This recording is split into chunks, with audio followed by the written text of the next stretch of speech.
one little tip on wine.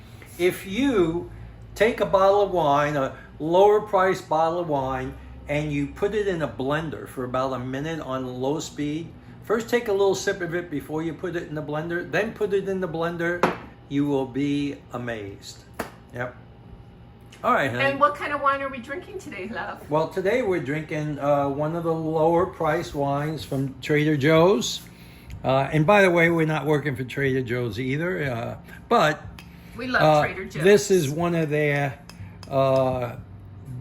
decent bottles of wine for whatever the hell it costs. I think it was like $10. And does it have a name? Cabernet Sauvignon. There it is. Oh. Corvella. Corvella. Or no, it's Corvellia. Corvellia. Corvellia. Okay. Corvellia. Yeah, All right. There you go. And 14% alcohol.